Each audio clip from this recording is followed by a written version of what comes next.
Hi, my name is Miss Gage and I am the high school art teacher here at Mid-Lakes.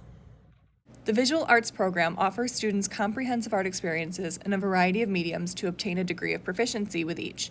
Students will obtain a fundamental understanding of art terminology, current and historical art styles and movements, and students will learn how to apply this knowledge through visual art making practices. The most important objective is to enable students to develop individual creativity and apply this to other studies. We want to teach students to see beyond what is traditional or typically expected in order to demonstrate the advantages of the academic and creative experiences of each visual art pro. The high school art room has 10 class guidelines for success. In addition to the school-wide discipline procedures, a set of class guidelines for success and consequences has been established and will be maintained. The following is a list of class guidelines for success and consequences for art. Be prepared for class. Bring your folder or binder, extra pencils to class every day. Your art kits will be stored in the classroom at all times, with the exception of remote and hybrid learning. Arrive to class on time and do all necessary bathroom breaks or stops to the nurse, PSO, the office, etc. before class begins. Listen to and follow directions. Be an active participant in class discussions. Respect the people, equipment, supplies, and furnishings in the art room.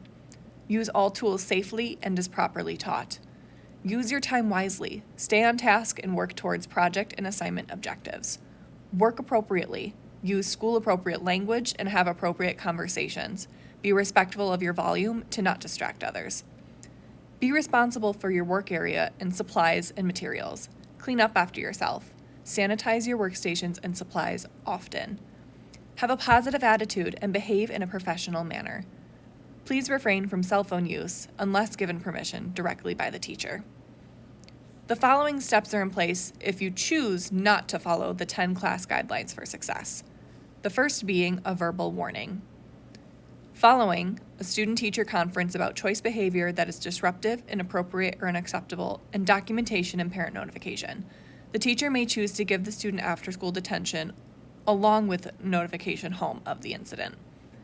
And finally is principal intervention. The principal and the teacher are responsible for choosing the consequences after the third offense. Assessment is an integral part of the expected learning outcomes for the high school art room. The criteria are expected outcomes and observable evidences of learning. The main purpose of assessment is to improve teaching and learning and to measure the student's progress. Below is the scale for how everything will be graded within the art room.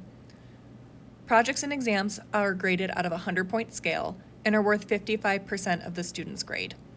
This is broken down into 3 different categories. A pre-assessment, usually worth 20 points.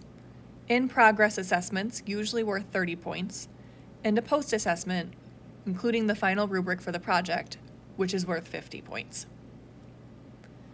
Participation and engagement can range anywhere between 30 points to 100 points, depending on what we are doing, and is worth 30% of the student's grade.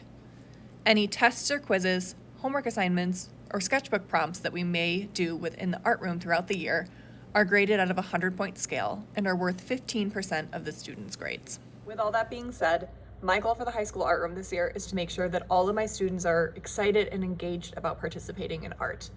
If you ever need to get in contact with me for any reason, please don't hesitate to do so. You can do so very easily by email, phone call, or you can message me directly through Schoology.